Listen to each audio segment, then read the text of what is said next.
De quoi je me mêle sur rmc.fr et 01net TV. François Sorel. Salut à toutes et à tous, chaque vendredi sur rmc.fr et 01net TV, c'est De quoi je me mêle, toute l'actualité des nouvelles technologies. Merci d'être là, bon week-end à vous toutes et à vous tous. Et en ce 14 avril 2017, tout à l'heure, c'est Pépé Garcia qui me rejoindra. Et on s'intéressera à cette nouvelle tendance de ces écrans au format bizarre, que ce soit sur le LG G6 ou même sur le nouveau Galaxy S8. Les écrans sont étroits, c'est ce qu'on appelle du 18/9e. Alors à quoi ça sert? Est-ce qu'on peut regarder des films? Est-ce qu'il y a des contenus qui sont adaptés à cette taille d'écran? C'est l'un des sujets qu'on évoquera tout à l'heure avec Pépé Garcia. N'hésitez pas à nous suivre sur la page Facebook de quoi je me mêle. Vous cliquez sur j'aime et bien évidemment, soyez les bienvenus. De quoi je me mêle sur rmc.fr et 01net TV.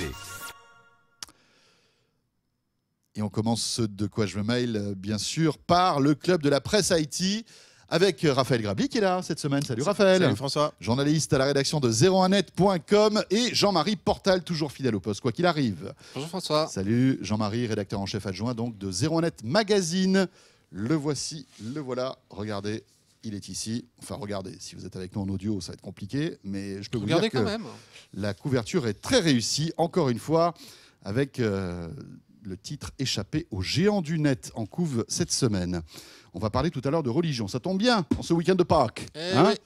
Voilà, parce qu'en fait, on peut poursuivre sa religion, en quelque sorte, et vivre sa religion grâce au web et aux applis. On va en parler dans un instant. Je précise, c'est pas des applis pour les cloches. Hein. C'est Pâques. Ah oui, c'est ça. Faites attention parce que vous allez être chocolat tout à l'heure. Oh alors, Raphaël Grabli, lui, est toujours là. Ça veut dire quand même qu'il est un peu gêné, bien évidemment. Il cherche. De temps en temps, il se bouche un petit peu les oreilles. Et avec Raph, on va commencer par l'actu de cette semaine qu'on a pu lire sur 01net.com et plutôt des signes encourageants concernant le Samsung Galaxy S8. Oui, c'est un petit ouf de soulagement à mon avis, avec en fait, quand ils l'ont présenté en fait le 29 mars dernier, ils ont tout de suite lancé les précommandes jusqu'à la sortie officielle le 28 avril. Et donc évidemment, ce qui était important de voir, c'est si les précommandes étaient importantes. Voilà, s'il y avait une attente. S'il y avait vraiment une attente. Et la bonne nouvelle, c'est que les précommandes, sans mauvais jeu de mots, explosent littéralement et battent tous les records en fait. Alors ça, c'est ce que Samsung a annoncé. La marque explique que les précommandes sont beaucoup plus importantes que celles du S7 et du S7 Edge l'année dernière. Alors, ils ne citent pas les chiffres, ils disent simplement qu'il y a un pourcentage d'augmentation qui est à 2 chiffres. Donc, a priori, c'est quand même conséquent. Selon les organisateurs. Voilà, Ensuite, il y a les chiffres selon selon les police. manifestants. Voilà. Exactement. Hein, la préfecture, on ne sait pas trop. Voilà, donc a priori, ce serait quand même très encourageant. Ils précisent aussi qu'aux États-Unis, notamment, c'est intéressant, c'est le Galaxy S8 Plus qui est privilégié. Donc il coûte d'ailleurs forcément encore plus cher. Hein, on est à 900 et quelques euros. 900, alors en euros, c'est 909 € contre 809 € pour le S8. Mais ça montre qu'il y a une vraie appétence pour les grands formats et que cette appétence, elle est certainement pas indépendante de ce nouveau format du S8 qui permet d'avoir un format plus compact malgré ce grand écran. Et avec cet écran allongé. Hein, et cet écran allongé, voilà, le fameux 18,5 9e d'ailleurs, qui est encore plus large que plus long que celui du G6. Alors par contre, on a quand même d'autres sources d'instituts indépendants, d'analystes, etc. Par exemple, pour la Corée du Sud, on évoque 550 000 ventes en 2 jours. Pour avoir un ordre d'idée, c'est 5 fois plus que pour le S7, donc c'est vraiment énorme. Et c'est même plus que pour le Note 7, qui était aussi très attendu, notamment en Corée du Sud. Alors, en Corée du Nord ? En Corée du Nord, c'est un peu moins, je crois. Hein, c'est de l'ordre de 0,3. C'est 550 en fait. Je crois qu'ils ont reçu une antenne 3G, il me semble. Il y en a un en précommande. Voilà. C'est une erreur. Et il est réservé, à mon avis. Voilà, après... Bon, forcément, quand on voit juste les campagnes marketing qu'a lancé Samsung, c'est pas tellement étonnant. On le voit même en France en ce moment. Il y a des campagnes qui n'annoncent même pas le S8. Il y a une campagne qui est d'ailleurs super bien faite avec l'autruche. J'adore cette sur pub. la VR. Elle est absolument géniale. Peut-être l'avez-vous vue là. Enfin, elle passe en ce moment. Elle passe en même temps. Il y a eu 3 campagnes avant l'annonce pour rassurer sur le Note 7, pour dire que maintenant ils faisaient des tests, etc. Et donc il y a eu cette fameuse autruche et il y aura une autre campagne qui a commencé d'ailleurs pour le S8. Enfin vraiment Samsung, je ne sais pas combien ils ont investi en marketing, mais ils ont mis le paquet. Donc je suppose que c'est quand même un soulagement pour eux de voir qu'en tout cas il y a une appétence pour leurs produits. Il y a des offres aussi d'ailleurs, en Corée du Sud notamment, ils offrent des enceintes, des choses comme ça. En France cette année ils offrent rien d'ailleurs, donc ça montre qu'ils croient aussi en en leurs produits. Il n'y a pas d'offre. L'année dernière, il y avait le casque VR. Oui. Cette année, en fait, l'offre, c'est de le recevoir plutôt à partir du 20 avril. Donc oui, d'avoir une exclusivité d'une semaine. Voilà, mais finalement, il n'y a pas d'offre matérielle. Donc voilà, c'est plutôt des chiffres encourageants. C'est des chiffres encourageants. Par contre, il y a simplement un petit bémol, entre guillemets, c'est que pour l'instant, ceux qui précommandent le Samsung, c'est les fans de Samsung. Donc après, ce qu'il va falloir voir, c'est si le grand public, celui qui notamment confondait peut-être sur le problème d'explosion, le Note 7, le S7, celui qui connaissait peut-être pas très bien le problème, est-ce que le grand public va vraiment aussi répondre à l'appel? Ça, c'est encore plus important parce que là, effectivement, c'est très important, mais ça représente entre guillemets les addicts, les fans de Samsung. Après, sur le grand public, à mon avis, ça va être différent. Donc ça va peut-être certainement marcher. Enfin, il n'y a pas de raison que ça ne marche pas. Mais voilà, en tout cas, il y a plus de suspense là-dessus. En tout cas, c'est maintenant que Samsung doit, on va dire, tirer fort pour vendre des Galaxy S8. Ça sera un petit peu plus compliqué, à mon avis, à la rentrée lorsque Apple annoncera son nouvel iPhone. Donc oui. Ils ont quelques semaines de fenêtres de tir. Et après, il va falloir jouer peut-être sur des baisses de prix sur aussi. Sur des baisses de prix qui paraissent évidentes. Voilà. On enchaîne justement avec Apple, dont on découvre peut-être certains aspects méconnus. Ouais. Il faut savoir qu'Apple est un fin négociateur en termes de pièces détachées. Et cette histoire, en tout cas cette guerre qui est lancée entre Qualcomm, qui est le fabricant de processeurs, et Apple, est assez révélatrice justement de ce qui se trame en fait dans ce qu'on connaît en termes de négociation des pièces détachées pour fabriquer des smartphones. Oui, alors là en plus on parle même pas de puces de processeurs parce que c'est pas Qualcomm qui fournit. Par contre, c'est sur les puces réseau. Et là, c'est un problème encore plus important. Alors, simplement pour resituer un peu l'histoire, ça a débuté en janvier dernier. Il y a une plainte d'Apple contre Qualcomm qui accuse tout simplement Qualcomm d'abus de position dominante. En fait, ce qui se passe, c'est que Qualcomm a beaucoup de brevets en matière de réseau, en matière de 4G notamment. Ce qui est normal, c'est leur métier. C'est leur métier. Voilà. Ils ont su aussi... Alors, dans tous les téléphones portables, vous avez du Qualcomm. Il y a du Qualcomm partout. Pour que ça fonctionne au niveau mondial, il faut passer Alors, il y a du Intel aussi, mais... Voilà, en gros, il y a Intel ou Qualcomm. Mais Qualcomm, on va dire, avait pris de l'avance, notamment sur les brevets. Il y a un savoir-faire, mais aussi par des rachats. Ils ont racheté beaucoup d'entreprises qui avaient des brevets.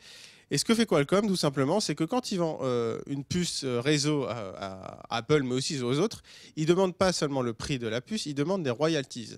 Et ils demandent d'avoir de l'argent régulièrement, voilà, une rente. Oui. Ce qui est fréquent, ce qui est évidemment complètement légal, ce qui est très fréquent. Oui, en fait, c'est quoi? C'est des redevances de brevets. Des redevances de brevets, tout simplement. C'est comme des droits d'auteur pour un artiste. C'est pour la propriété intellectuelle. Qui entend sa musique à la radio, quoi. Exactement, c'est des droits de propriété intellectuelle. Donc ça, c'est complètement normal et légal.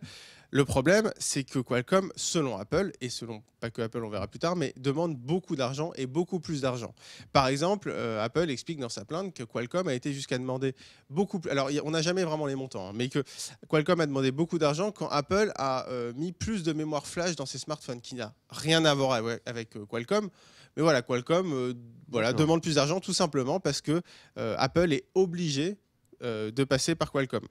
C'est parce qu'Apple aujourd'hui ne peut pas se passer de Qualcomm. Donc, exactement. En fait, il y a une espèce de deal entre les deux. Et la seule condition que Qualcomm justement donnait pour réduire un peu le montant de la facture à Apple, c'est qu'Apple se fournisse uniquement chez Qualcomm et pas chez Intel, notamment. Sauf que en septembre dernier, il y a eu l'iPhone 7 et Apple a mis une puce Intel, je pense aussi, parce qu'ils voulaient être un peu plus indépendants de Qualcomm et c'était, on va dire qu'il se... Faut pas mettre ses œufs dans le même panier. Voilà, exactement. Et puis, il y avait une petite révolution chez Apple. Ils voulaient devenir peut-être un peu plus indépendants de Qualcomm. Qualcomm, forcément, l'a très mal pris. Alors là, on n'a pas forcément l'information. On peut supposer que du coup, ces accords, ils ont volé en éclats. Et que du coup, Qualcomm a demandé beaucoup plus d'argent à Apple et qu'Apple a refusé de payer, tout simplement. Donc, c'est la guerre. C'est la guerre. Alors, et la dernière nouveauté, c'est il y a quelques jours, Qualcomm a à nouveau porté plainte contre Apple en expliquant que sans Qualcomm, il n'y avait pas de smartphone, tout simplement, qu'Apple n'avait pas le choix. Alors, ils respectent aussi le talent d'Apple. Ils disent quand même dans leur... Oui, j'ai lu le communiqué de presse qui dit... qui dit on sait très bien que Apple est véritablement le leader des smartphones, qui font de très bons téléphones, mais sans nos puces, il ne serait pas grand-chose. Sans nos puces, il ne serait pas grand-chose. Et ils disent aussi quand même qu'ils n'ont pas apporté quoi que ce soit au niveau des infrastructures réseau, ce qui n'est pas complètement faux, c'est vrai.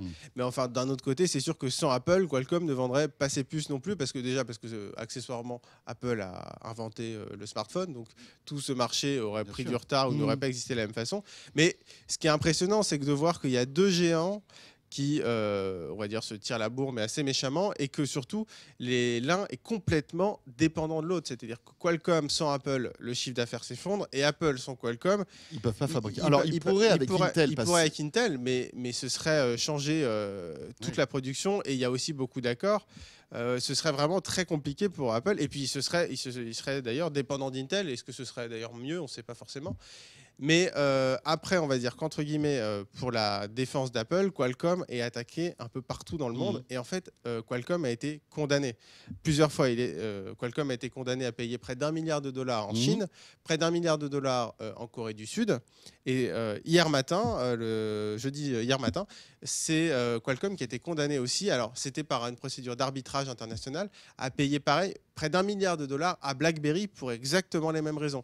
Donc, ça veut dire qu'il y a une espèce de jurisprudence qui démontre que Qualcomm, bien que en étant dans son droit, en demandant de l'argent, vraisemblablement en demande trop. Voilà. Ouais, c'est ça. Mais derrière tout ça se trame aussi cette volonté d'Apple de se désolidariser des fabricants, de ces fournisseurs de pièces détachées qui l'ennuient. Et Apple rêve sans doute de pouvoir créer lui-même toutes les pièces détachées de son téléphone. C'est ce qu'il commence à faire. Avec les puces graphiques. Il y a la puce graphique. Il a annoncé à son principal fournisseur de puces graphiques que dans 2 ans, il n'aurait plus besoin de lui. Il va lui-même fabriquer ses puces. Exactement. Ils essaient de fabriquer ça, même leurs puces de puissance pour gérer l'autonomie. Donc Apple essaie d'être indépendant. Mais sur des infrastructures réseau, c'est tout simplement impossible parce qu'Apple n'a pas le savoir-faire, et même s'il avait le savoir-faire, n'a pas tous ces accords et toute cette infrastructure qui est directement liée aux milliards de dollars du réseau et aux réseaux tout simplement mondiaux. Donc on va dire que c'est dans une sphère encore supérieure. Donc là, Apple va devoir, en fait, ils vont devoir trouver une entente, forcément, puisqu'ils ne peuvent pas vivre l'un sans l'autre, tout simplement. Exactement. Voilà. Passionnant, tous ces dessous comme ça de la fabrication des smartphones. Pour terminer, Raphaël, allez, quelque chose d'un petit peu plus drôle, même si, à mon avis, Burger King doit se mordre le burger d'avoir fait cette blague. C'est une mauvaise idée, une mauvaise idée qui a eu un impact impressionnant. Oui, qui a très mal tourné. Alors en fait, Burger King, ça a commencé mercredi soir, où ils ont diffusé une publicité à la télé de 15 secondes. Alors la pub, c'est pas très compliqué, simplement un employé de Burger King dit voilà, j'ai un Whopper. Alors, tu sais quoi, on va la regarder. Voilà, parfait. On va la regarder, on va l'écouter cette pub. Oui, c'est très important.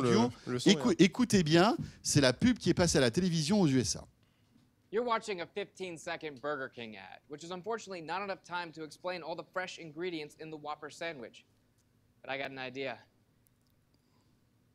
Okay, Google, what is the Whopper burger? Et donc voilà, donc cette pub a été donc diffusée à la télé.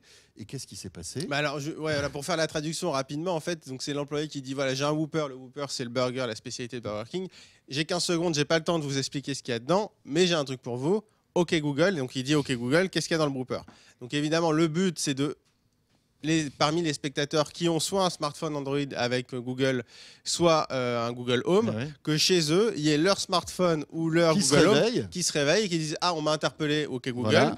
Alors en fait, une fois qu'il fait ça, qu'on l'interpelle et qu'il comprend la phrase, il allait voir sur Wikipédia et il récitait la fiche Wikipédia du Whopper, qui est le burger emblématique de Burger King.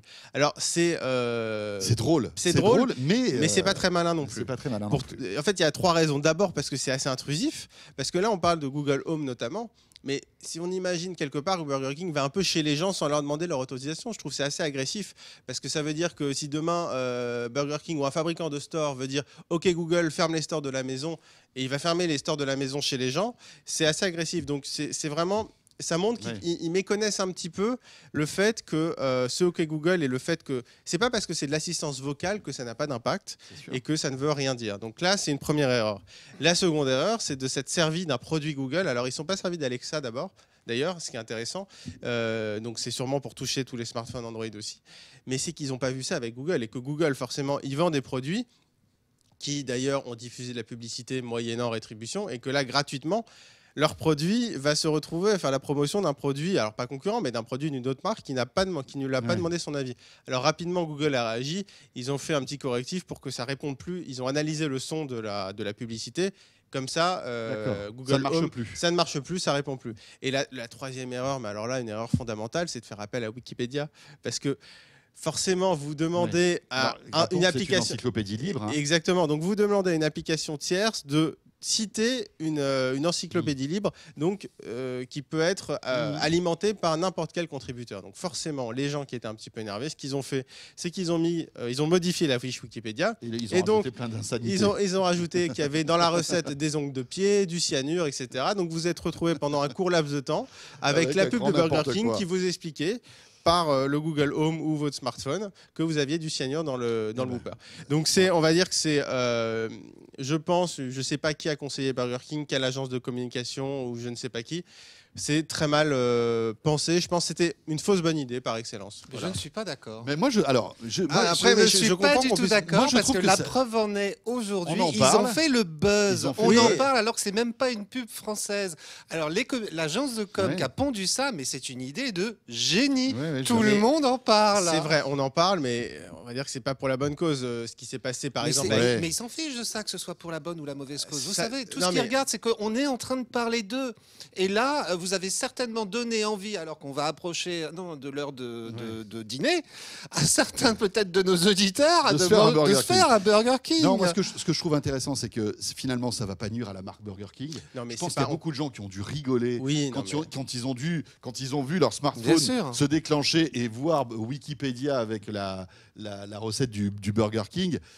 Voilà. Non, mais il n'y a rien de grave. Il n'y a rien de grave, ça monte. Ça pose le problème. Non, mais jusqu'où peut aller la télévision avec l'interaction d'un système d'assistance vocale comme ceci. Et puis le côté intrusif, je ne suis pas d'accord. C'est pas Burger King, pour le coup, qui est intrusif en disant OK Google. C'est Google qui a quand même mal fichu son système de reconnaissance vocale, ce qui fait que n'importe quel Pékin qui dit OK Google, le smartphone réagit. Le problème, il est technologique. Il n'est pas du côté de Burger King. T'as pas tort. C'est vrai que Google doit aussi assurer une certaine sécurisation. Mais après, est-ce que les marques doivent aller dans la brèche aussi ? Je sais pas si c'est très drôle et bon, après dans tous les cas c'est sûr que c'est pas dramatique, que ça pose une question qui est intéressante. Voilà. Clair, un petit Whopper de temps en temps. Oui, non, mais ça n'a jamais fait de mal. C'est pas très bon pour la santé, mais c'est pas mauvais. Mais voilà, on va dire que c'est pas des bad buzz comme il y a eu récemment sur d'autres marques. Merci Raph. Merci. Et bon appétit.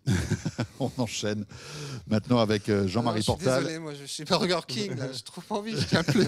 Non, on va parler un petit peu de religion parce que la religion sur le smartphone, ça existe. Oui. Donc on arrive en période de Pâques en plus. Oui. Parfois la religion, vous savez, ça a un côté un peu has-been. Disons que c'est pas has-been. C'est-à-dire que l'image qu'on en a parfois n'est pas forcément très moderne. Voilà, c'est quelque chose qui existe depuis très longtemps, donc forcément... Oui, c'est vrai que ça commence à dater. Eh bien, en fait, pas du tout. La religion, elle est complètement passée à l'ère du numérique, que ce soit pour prier, méditer, pratiquer son culte comme il se doit, même retrouver le droit chemin. Mais oui. Mais oui, ne serait-ce que si vous êtes croyant... peut-être que vous aimez bien vous trimballer dans le métro une Torah, un Coran, une Bible. Comme aujourd'hui on a des livres numériques, un simple smartphone et vous avez avec la Bible Rambam, Quran. Alors je m'excuse d'avance pour mes prononciations sans doute déplacées parfois. Vous avez tout dans votre smartphone et vous pouvez même, si vous êtes fan, par exemple groupie du pape François, avec Click to Pray, prier avec lui. C'est pas une blague. Alors, autre appli très rigolote pour le profane, on va dire, mais plus sérieuse pour le croyant. Si vous êtes musulman, vous pouvez vous exercer au tajwid, l'art de la récitation sourate. Et c'est surtout que cette application, il y a un truc très rigolo, c'est que lorsque vous récitez les prières, elle analyse le rythme de votre voix pour vérifier si vos intonations correspondent à celles des maîtres, les caris. Alors, une fois, je m'excuse d'avance pour ma prononciation. Et il y a un côté gamification, puisque vous obtenez un score que vous pouvez partager et donc comparer avec les autres personnes qui, comme vous... Disons, par exemple, j'ai bien prié ou j'ai mal prié, quoi. En tout cas, j'ai pas fait ça dans le bon rythme. C'est de la gamification de la prière. Je trouve ça assez rigolo. Pratiquer son culte comme il se doit. Alors là, aujourd'hui, on n'a vraiment plus aucune excuse pour ne pas pratiquer, répondre à ces obligations religieuses, entre autres chez les musulmans avec Muslim Pro, qui, outre l'intégralité du Coran, vous propose aussi les horaires des prières et du jeûne calculés en fonction de l'emplacement où vous êtes et avec en plus une boussole pour trouver la direction de la Mecque. Et oui. C'est-à-dire C'est incroyable. Les catholiques, eux, c'est pareil, ils sont pas oubliés avec une appli que je trouve très très rigolote qui s'appelle La Quête. Vous allez à la messe, vous savez, il y a un moment à la messe, c'est plutôt vers la fin, où il y a une petite corbeille qui circule et il faut mettre une pièce dessus. Sa petite pièce. Et là, vous avez les poches vides, ça peut arriver. Eh bien, avec La Quête, vous n'avez plus d'excuses parce que là, vous pouvez payer en CB. C'est vrai. Exactement. Ça fonctionne avec Apple Pay ou pas? Non, alors vous enregistrez votre carte bancaire dessus et vous pouvez faire un don. Alors, il faut vérifier que votre paroisse, votre église fonctionne avec. Mais si jamais votre église ne fonctionne pas avec, du coup, vous pouvez faire un don à une autre église. Je trouve ça extrêmement bien pensé à l'ère du porte-monnaie électronique, de la dématérialisation de la monnaie. Écoutez, on n'a plus le petit bruit de la pièce qui tombe, qui résonne dans l'église. Exactement. Alors, si vous êtes de confession juive, alors non seulement vous avez une appli qui s'appelle Shabbat Shalom, qui vous rappelle les horaires d'entrée et de sortie du Shabbat. Mais alors surtout, Rabiscan, ça c'est une application pour être sûr que dans vos placards, vous avez bien des produits cachers. Et donc vous pouvez l'utiliser de préférence, pas une fois que c'est dans les placards, quoi, vous pouvez vérifier déjà dans le magasin, dans les stocks. Oui, ceci dit, on a dans le cadre de ce papier, on a eu une mère de famille qui a téléchargé cette appli et qui s'est aperçue à posteriori que ça faisait 20 ans qu'elle consommait des gâteaux qui n'étaient pas et qu'en plus elle en avait donné à ses enfants. Ce n'est pas bien. Et alors donc cette appli, vous scannez le code barre du produit que vous vous apprêtez à acheter et là vous avez la composition et on vous précise si ou pas c'est autorisé par donc la religion.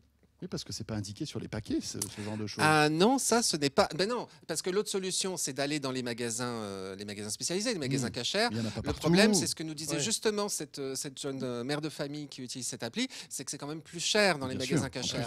Donc voilà, vous êtes quand même tenté d'aller au supermarché du coin.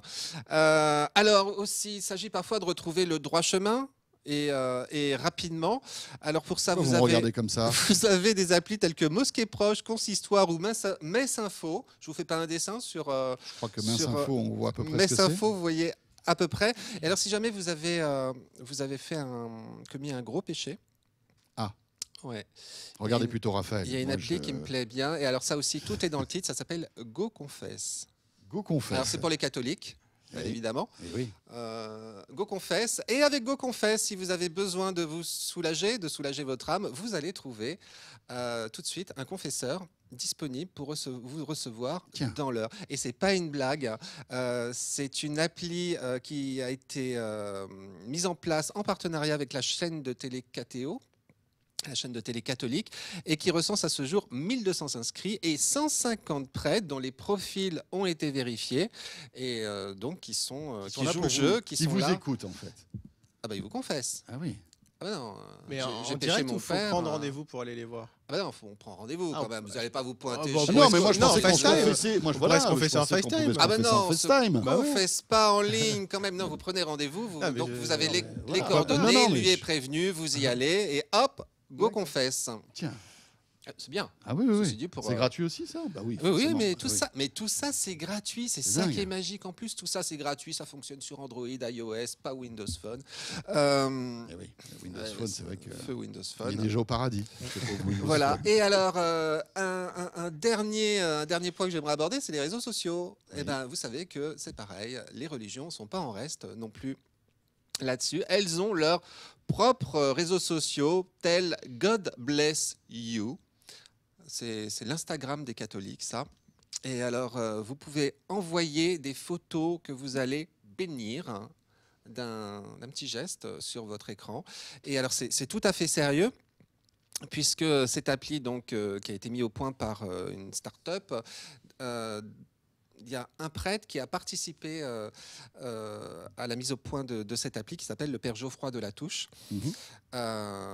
Et donc, c'est tout à fait... vous pouvez comme ça bénir. Et en plus, ils veulent la présenter au pape François. D'accord.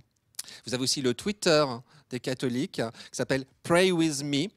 Et alors là, accrochez-vous bien, c'est 90 millions de croyants dans le monde qui utilisent Pray With Me.